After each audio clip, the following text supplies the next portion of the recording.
Dali va nous inviter, au travers du deuxième cantique, à prendre la résolution de tourner le dos au bien d'ici-bas, pour ne rechercher que l'intimité avec le Seigneur, sans laquelle personne ne peut entrer dans les bénédictions et les grâces du Seigneur.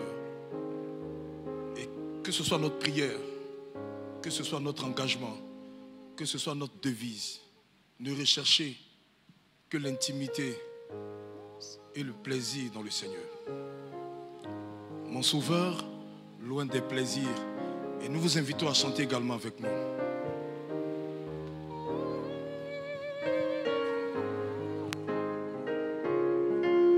Parle à Dieu à travers ce moment.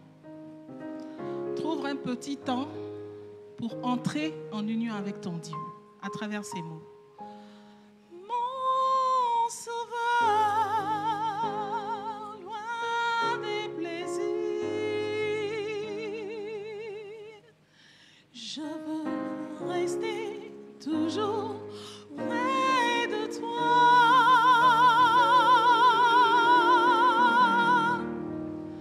Que ton sang, oui, son sang a coulé pour toi, hein, coule sur moi. Rester avec toi est mon désir. Est-ce que c'est ton désir de rester dans la présence de Dieu? Redis ça avec moi. Mon Sauveur, loin des plaisirs. Oui, tu as tout laissé pour être là aujourd'hui. Je marche toujours près de toi. Que ton sang coule sur moi. Rester avec toi est mon désir. Chaque jour, à chaque jour. Dis-lui que chaque jour tu veux rester avec lui. Tu veux rester en communion avec lui pour ne pas rater son héritage. Est-ce qu'il faut venir tous les dimanches à l'église et à la fin, le Seigneur dira, hélas, je ne t'ai point connu. Me ramène toujours près de toi. Dis-lui chaque jour tu veux. Chaque jour tu veux. Oh Jésus, chaque jour. À chaque jour. Viens de moi. Et dans mon cœur. Que ton amour, Seigneur, me ramène toujours près de toi. Dis encore chaque jour, chaque jour, chaque jour. C'est une opportunité que le Seigneur nous donne. Nul ne sait si dimanche prochain il sera encore sur la terre des hommes. L'opportunité nous est donnée de nous rapprocher du Seigneur pour ne pas rater son héritage. Que ton amour, Seigneur, me ramène toujours près de toi.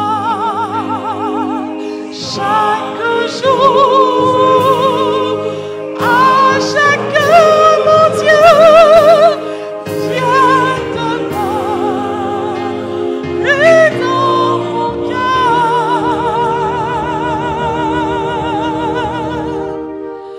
Que ton amour, Seigneur, me ramène toujours près de toi. Que ton amour, Seigneur, me ramène toujours près de toi.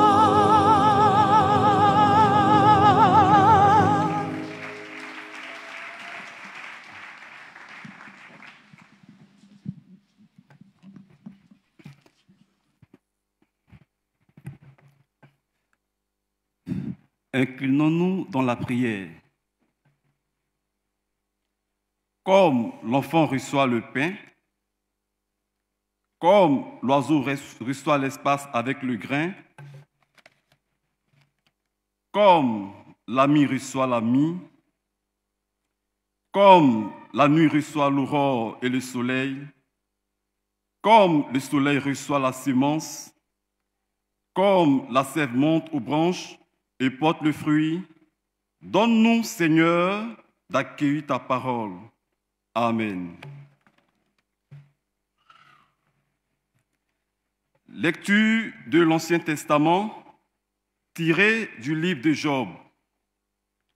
Job, chapitre 31, les versets 1 à 12. Job, chapitre 31, les versets 1 à 12. Nous lisons. J'avais fait un pacte avec mes yeux, et je n'aurais pas arrêté mes regards sur une vierge. Quelle part Dieu m'aurait-il réservé d'en haut? Quel héritage de Tout-Puissant m'aurait-il envoyé des cieux? La ruine n'est-elle pas pour le méchant et le malheur pour ceux qui commettent l'iniquité? Dieu n'a-t-il pas connu mes voies? N'a-t-il pas compté mes pas? Si j'ai marché dans le mensonge, si mon pied a couru vers la fraude, que Dieu me pèse dans des balances justes et il reconnaîtra mon intégrité. Si mon pas s'est détourné du droit chemin, si mon cœur a suivi mes yeux, si quelque souillure s'est attachée à mes mains, que je sème et qu'un autre moissonne, et que mes rejetons soient déracinés. Si mon cœur a été séduit par une femme, si j'ai fait le guet à la porte de mon prochain, que ma femme tourne la meule pour un autre et que d'autres la déshonorent, car c'est un crime, un forfait que punissent les juges. C'est un feu qui dévore jusqu'à la ruine et qui aurait détruit toute ma richesse. Amen.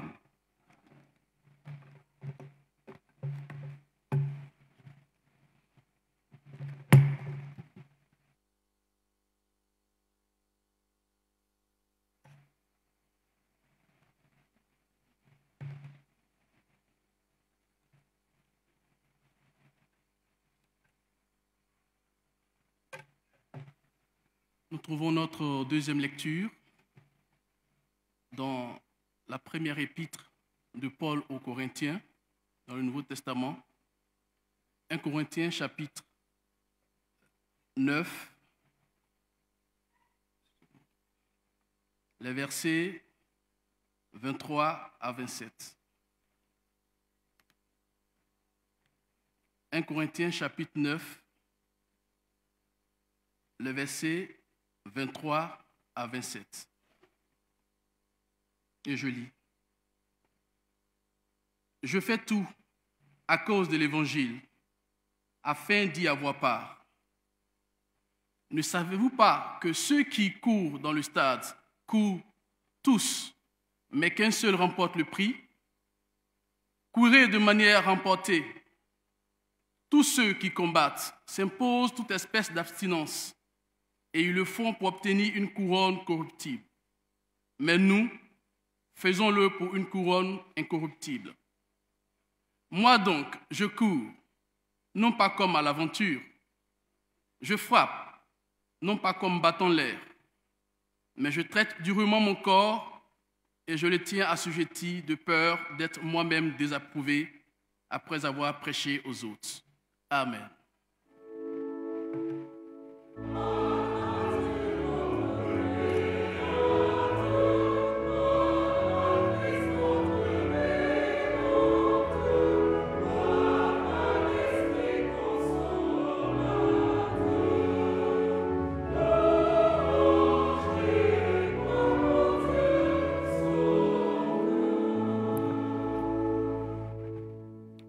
Lecture de l'Évangile de Jésus-Christ selon Marc, chapitre 9, du verset 43 au verset 49.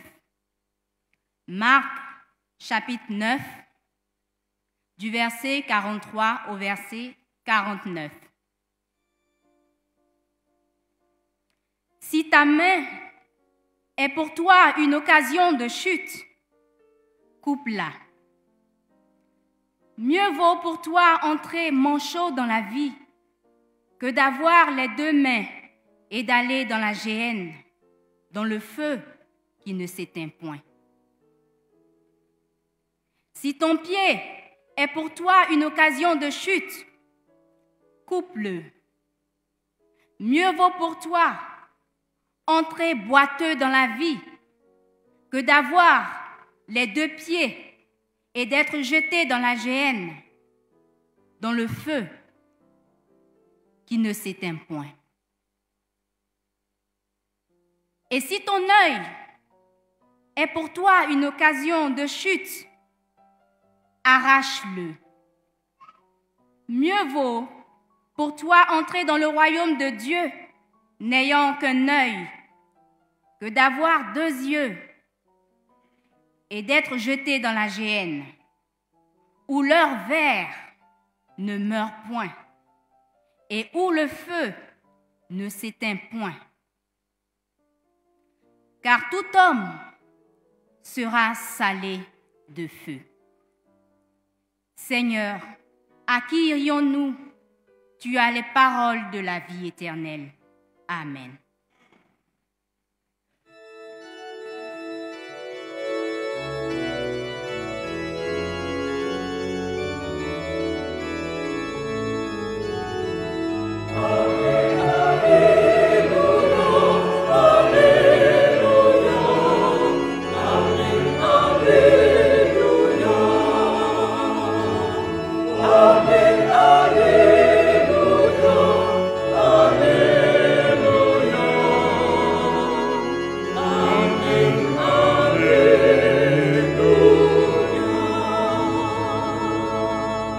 Dans cette même position, nous chantons le numéro 300 de notre recueil Gloire à Dieu.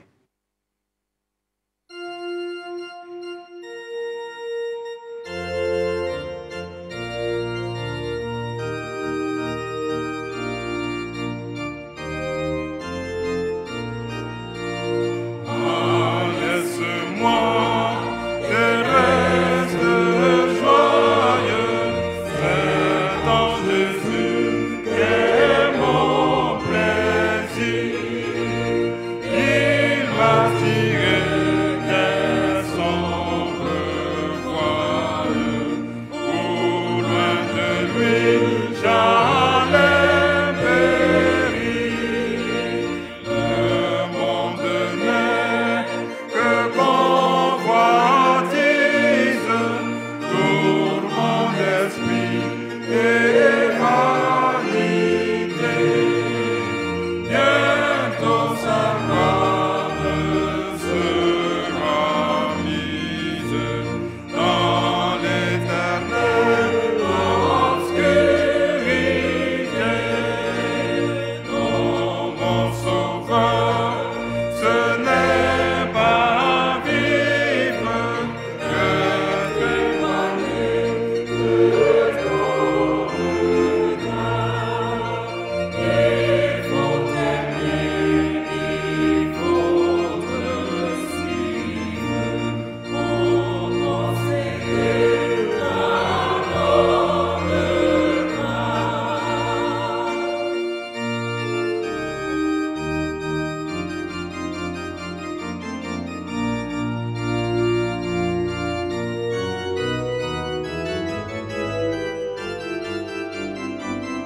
Tu vas prier le Seigneur pour toi-même.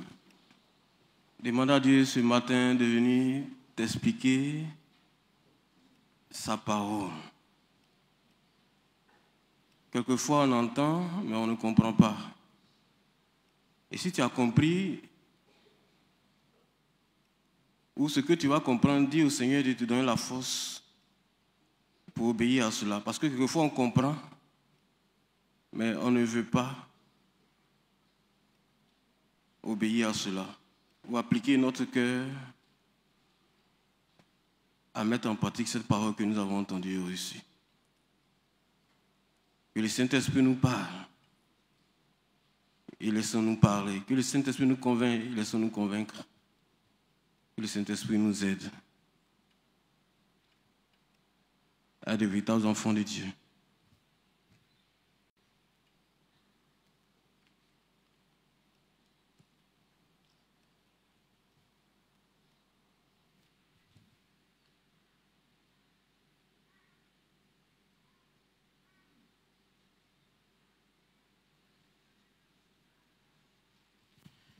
Seigneur, ce matin, tu nous vois attentifs et disposés pour recevoir ta parole.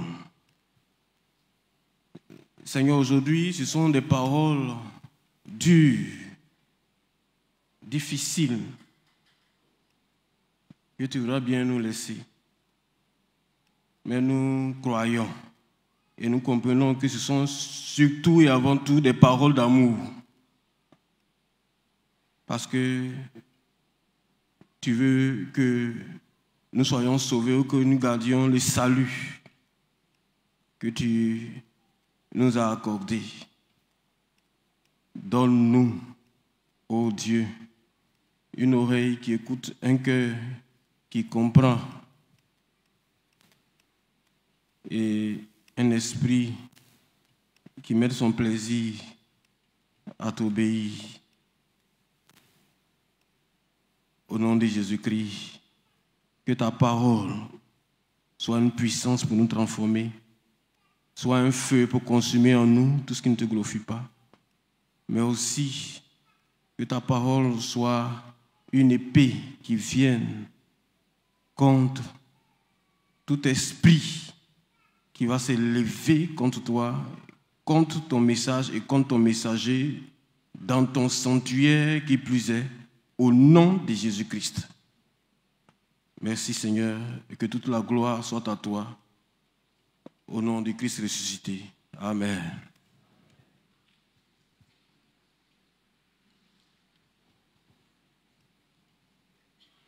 Seigneur, je n'ai rien à t'offrir qu'un cœur fatigué de souffrir et qui sans toi ne peut guérir. Je n'ai que ma misère.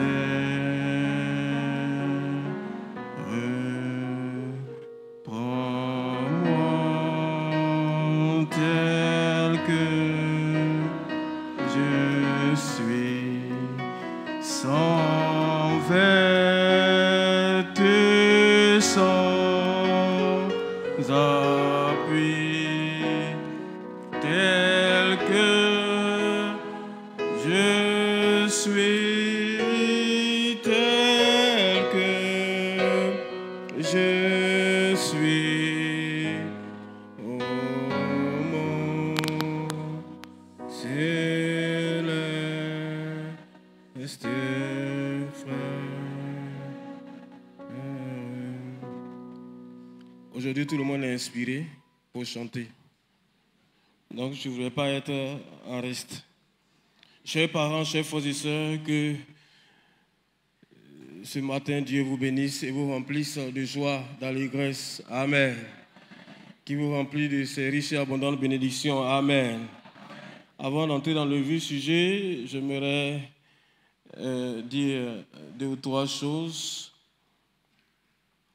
Je voudrais saluer la présence de nos frères de Bouna qui viennent d'arriver, qui viennent encore se tenir debout. Ils sont venus pour dire merci au jubilé pour les avoir aidés à bâtir le premier temple donc, de leur localité. On peut acclamer le Seigneur pour cela. Merci infiniment. Merci, Dieu vous bénisse, veuillez vous rasseoir.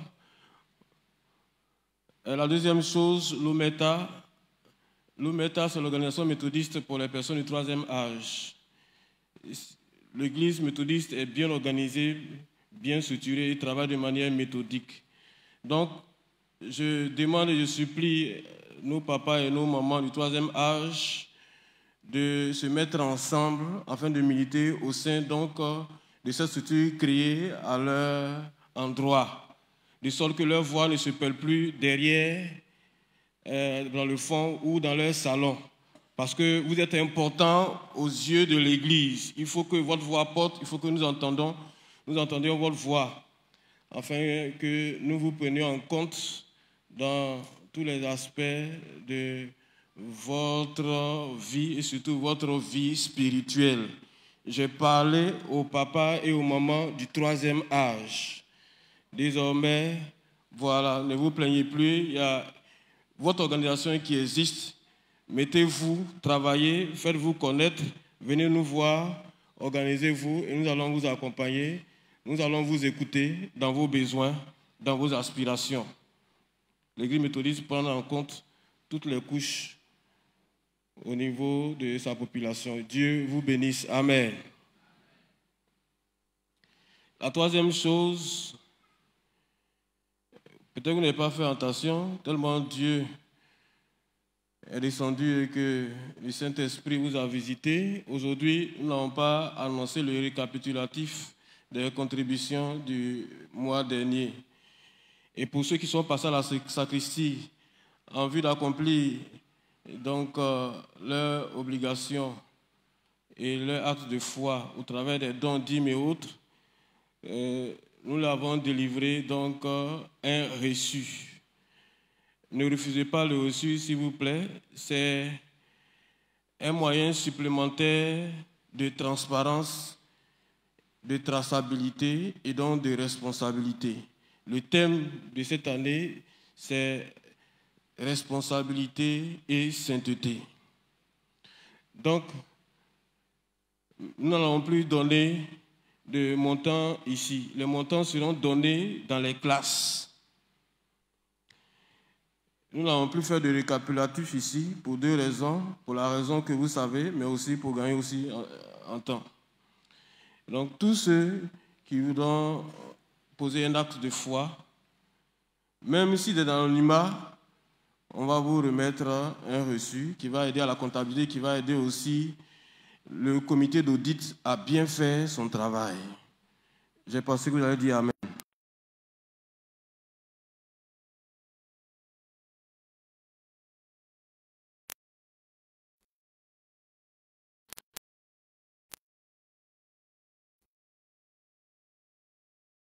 Mon petit frère avait volé à la maison. Ma maman l'a attrapé, l'a corrigé copieusement. Et puis mon papa a dit, si c'était avant la toi, on allait couper ta main. Et puis j'ai demandé à mon papa, ah bon? Il dit oui, avant là, les voleurs, on coupait leurs mains.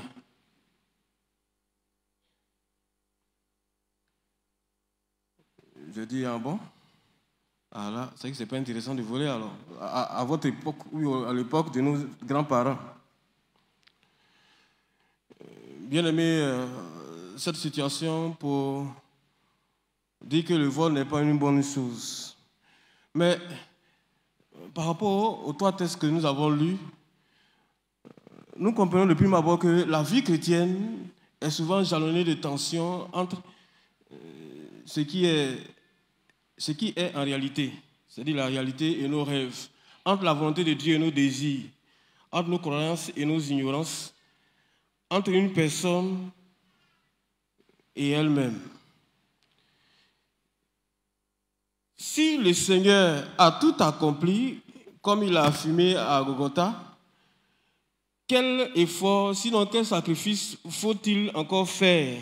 S'il a pris nos souffrances et nos infirmités, pourquoi souffrons-nous et devons-nous souffrir de toutes sortes de maux? Parce que le thème qui nous a été laissé ce matin est libellé comme suite: les sacrifices pour hériter le royaume de Dieu. Quel sacrifice faut-il faire encore après ou avec celui de Jésus-Christ? Pour ceux qui se posent de telles questions, l'Esprit Saint va nous aider à comprendre cela. D'abord, qu'est-ce que c'est qu'un sacrifice? Parce que le mot-clé ici, c'est sacrifice. Un sacrifice, c'est une action par laquelle on offre une certaine chose ou certaines victimes au Dieu avec certaines cérémonies, accompagnées de certaines cérémonies, en vue de rendre hommage à sa souveraine puissance. C'est également un abandon volontaire de quelque chose, c'est une privation que l'on s'impose ou qu'on accepte pour l'amour de Dieu ou d'une personne en considération de quelque chose. Bien-aimés, ce matin, on nous demande de faire des sacrifices. En quoi consistent donc ces sacrifices? Comment donc s'opère ou doit s'opérer ces sacrifices et quels bénéfices peut-on ou doit-on en attendre? Quand Jésus a dit à la croix, tout est accompli, ça veut dire tout est accompli. Ça, c'est une parole qu'il faut saisir par la foi, mais c'est surtout une parole qu'il faut comprendre dans tout le contexte de l'économie, c'est-à-dire le plan divin de Dieu pour l'humanité. Quand le Seigneur a dit tout est accompli, cela ne signifie pas qu'on ne doit rien faire, qu'on doit dormir, se coucher, croiser les bras et les pieds, et puis tout vient. Non. Parce que certaines personnes, certaines théologies se sont appuyées là-dessus pour développer une hérésie. Et ils ont développé ce que nous avons appelé l'évangile de la facilité. L'évangile de la facilité consiste à penser qu'à partir du moment où on croit en Dieu, c'est fini. Dieu maintenant travaille pour nous. Dieu, maintenant, nous procure tout. On n'a aucun effort à faire. On n'a aucun acte à poser parce que tout est accompli. Et même vis-à-vis du péché, nous n'avons même plus à nous confesser ni à nous repentir parce que le sang de Jésus-Christ est toujours abondant, toujours présent et toujours parlant, toujours puissant et efficace pour nous laver, pour nous purifier. Il y a une vérité dans l'évangile de la facilité. La vérité, c'est que Jésus a rendu la vie facile. Avant, la vie était très difficile. Jésus a rendu la vie facile, mais Jésus n'a pas rendu la vie véritablement paresseuse. Il y a nuance. Dans le tout accompli, le Seigneur voudrait que nous retenions que ce qui était pratiquement impossible pour nous, il a fait pour nous. C'est-à-dire être en communion avec Dieu et rentrer donc dans le paradis. Parce que la porte nous était fermée, nous avons fermé la porte nous-mêmes par le fait de nos péchés. C'est pourquoi la question du péché doit être abordée, sinon comprise dans le sens que Dieu l'a donné justement. Si vous voulez avoir une idée assez élaborée, sinon assez clair de la question du péché, visitez Romains du chapitre 5 au chapitre 8. Parce que la grâce ne doit pas être pour le chrétien une couverture pour vivre sous le péché, sous l'iniquité. C'est dangereux et même c'est suicidaire de penser que parce qu'il y a la grâce, alors on peut se permettre de pécher. Et on peut vivre dans le péché, sinon demeurer dans le confort du péché. On prend le risque d'être surpris en enfer.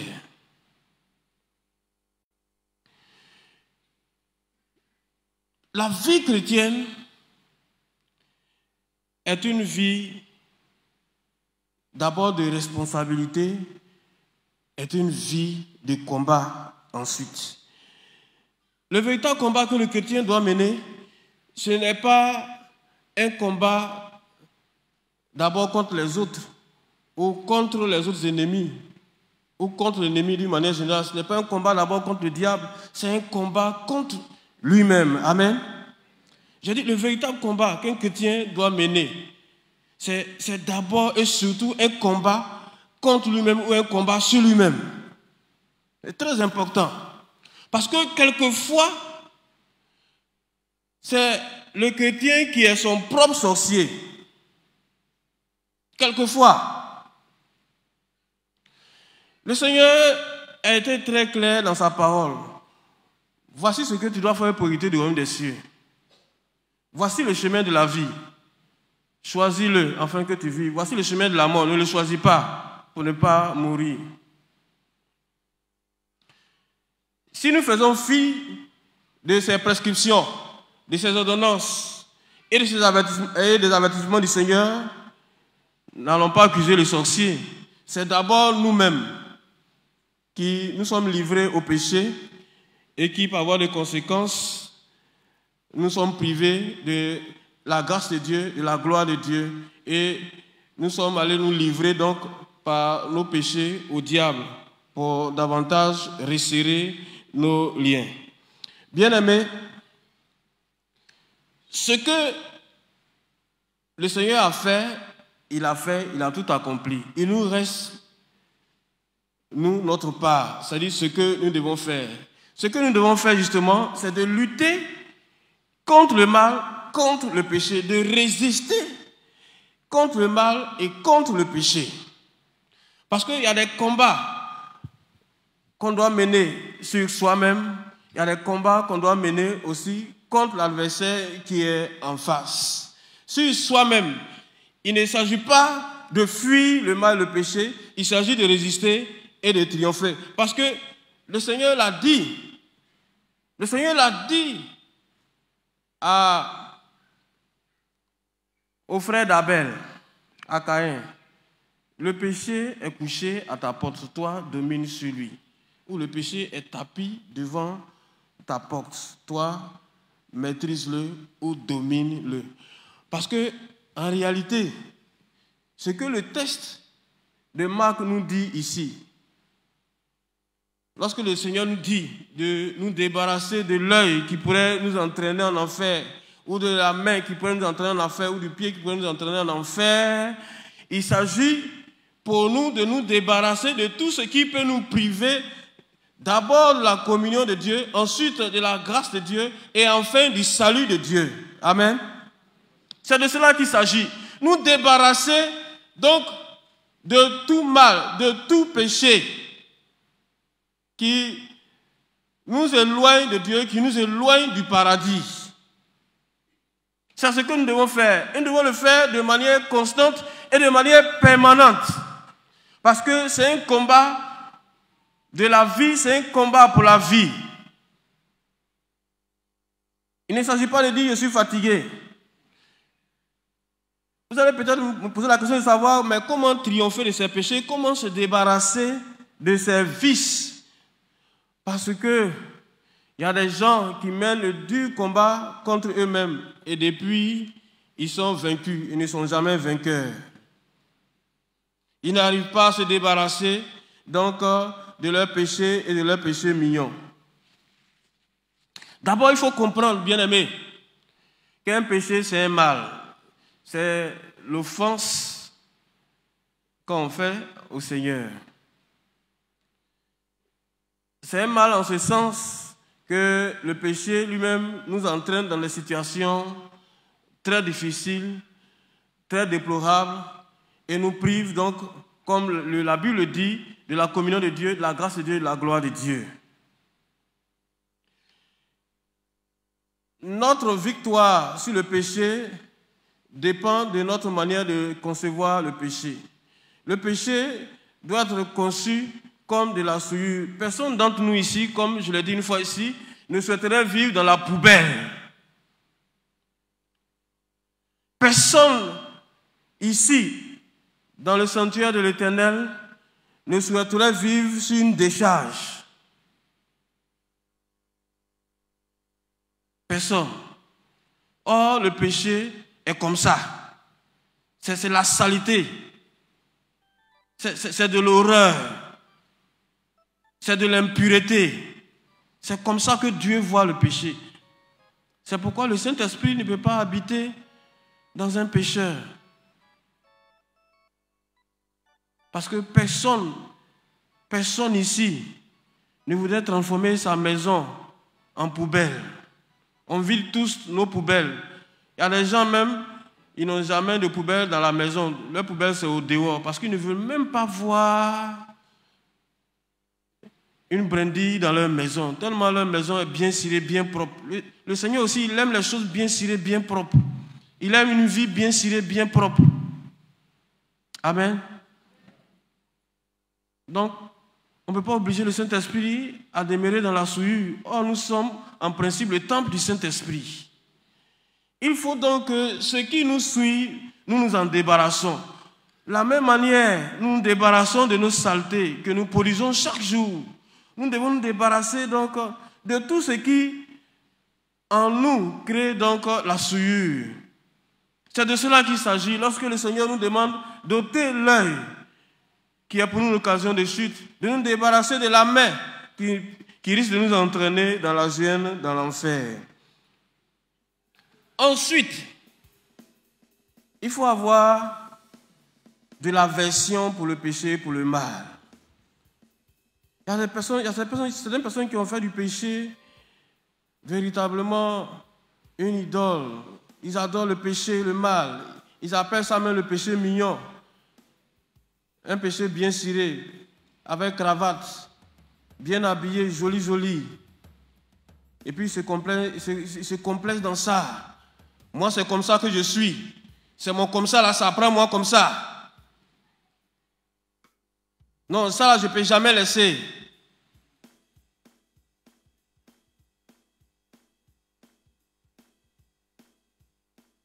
À moins qu'on ne veuille que Jésus change sa parole pour se conformer à notre volonté ou à nos désirs. Bien-aimés, nous devons quitter le confort du péché. Parce qu'en réalité, quelqu'un qui n'arrive pas à triompher d'un péché, d'un mal, c'est qu'il y prend plaisir.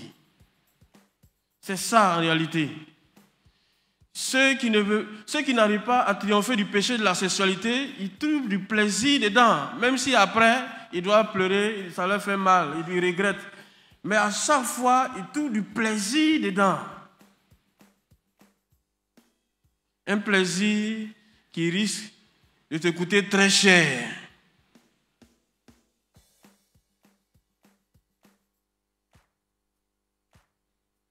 C'est comme les personnes qui se livrent à l'alcool. Tout le monde sait ici que la consommation excessive de l'alcool ou l'alcoolisme conduit à certaines maladies, dont cirrhose de foie, etc. Il y a des docteurs qui sont là. Ils peuvent vous donner la liste. C'est comme les personnes qui s'adonnent au tabac. Nous savons tous ce que le tabac crée. Nous savons tous ce que le tabac crée. J'ai vu un documentaire sur le tabac la semaine passée. En Europe, les gens sont en train de corser les lois sur le tabac.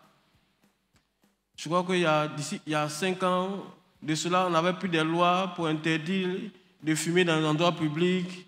Et même, je me souviens bien, il y a une fabrique de tabac qui avait mis sur son emballage, le tabac nuit gravement à la santé.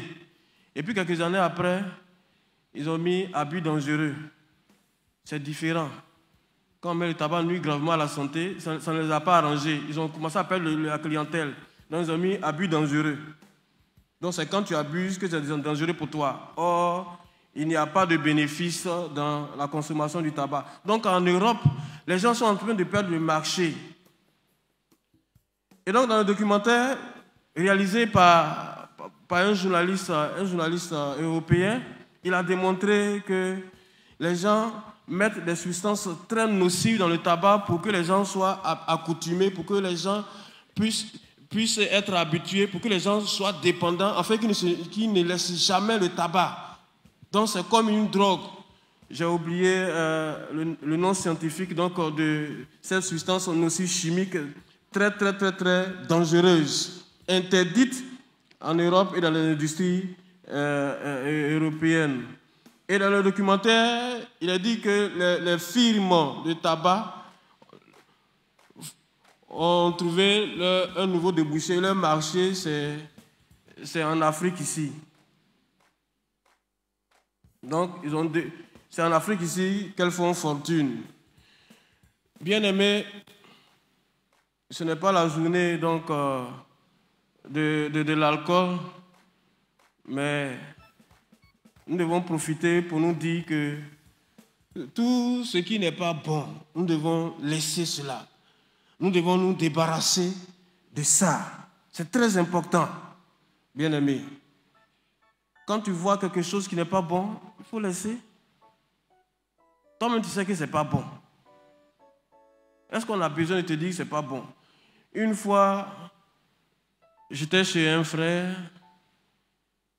et en ce moment, j'exerçais à l'intérieur. Je suis allé chez lui et j'ai dormi chez lui et il devait me descendre au plateau, donc il m'a pris. Le frère, il est marié, il a une fois à la maison. Et il m'a pris et à 3 parties de maison, il y a une autre femme qui monte dedans. Elle me salue, je la salue, elle salue même pas mon frère. Donc, je suis intrigué, je dis, mais aïe, qu'est-ce qui se passe? Et puis après, elle engage une conversation houleuse avec mon frère. J'ai compris tout de suite que c'est sa copine, ou bien sa maîtresse. Donc je m'étais. Oh, mon frère était très embarrassé parce qu'il sait que je suis pasteur.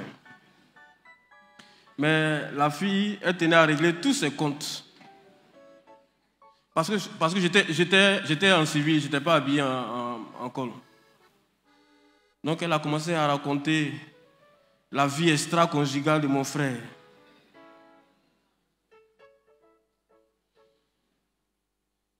Jusqu'à mon frère a laissé quelque part, il n'a pas parlé. Moi aussi j'ai gardé silence. Je suis allé, il m'a descendu, le soir je suis rentré parce que je devais passer quelques jours. Quand on est revenu, j'ai gardé le silence. Deuxième jour, j'ai gardé le silence. Et puis nous regardons. Mais bien aimé, qu'est-ce que vous voulez que je dise à quelqu'un qui sait que avoir une maîtresse, tromper sa femme, ce n'est pas une bonne chose? Je vais lui dire quoi d'autre? Parce qu'il y a des gens qui vont dire, ah, pasteur là, il est mauvais, j'ai fait ça, mais il ne m'a rien dit. Comme il dit que ce n'est pas bon, il faut laisser ça. Tu me fais pas dire que je vais avoir d'agbe. Avant de parler, voici ma barbe est blanche. À cause de ça, j'ai laissé ma barbe là. Tout est blanchi. Il y a des choses, on n'a pas besoin de parler. Tu sais que ce n'est pas bon, il faut laisser ça, il faut quitter dans ça. Tu n'as pas besoin qu'on vienne te dire, oui, si tu fais ça, tu vas dans l'enfer. Si tu fais ça, tu vas brûler au milieu de l'enfer, etc. Non, pas besoin de te dire ça. La preuve, tu fais ça en cachette. Si j'étais bon là, tu avais fait ça devant tout le monde. Pourquoi tu as fatigué les gens? Il faut être responsable, bien aimé. Parce qu'en enfer, parce que le dernier jugement, le passé ne serait pas à côté de toi pour te défendre. Tu seras seul face à ton destin, face à la vie que tu auras menée sur la terre ici.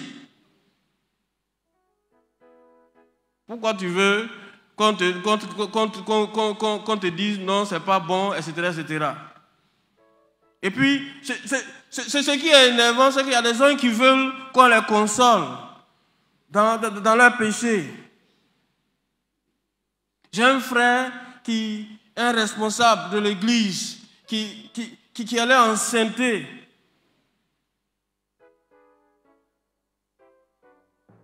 Son étudiante. Et puis on l'a sanctionné. Et quand on l'a sanctionné,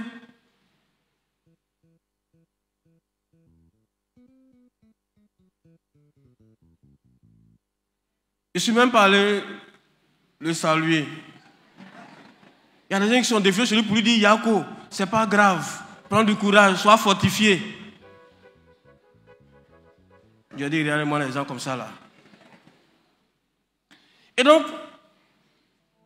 le frère, quand les gens vont le voir, il dit aux gens, oui, que moi je suis un faux frère. Moi, pasteur, monsieur, je suis un faux frère. Il était dans le malheur, je ne suis pas venu pour le saluer, pour lui dire Yako.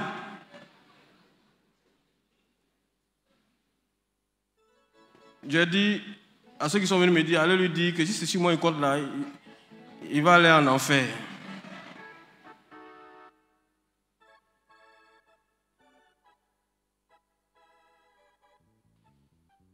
Bien-aimés, nous voyons, mais c'est sérieux. Mieux vaut souffrir avec un œil que d'avoir et être au paradis que d'avoir les deux yeux et être en enfer. Ça, c'est une décision de sagesse et de responsabilité que chacun d'entre nous doit prendre. Cette année, le thème, c'est responsabilité et sainteté. Je le dis. C'est très important. Il faut que chacun s'assume.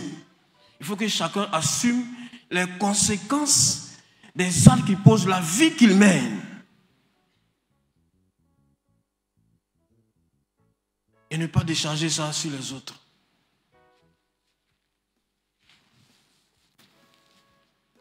Nous parlons ici, mais le Seigneur a tout accompli. Le Seigneur vient à notre secours parce que nous-mêmes, nous sommes incapables de vaincre le péché.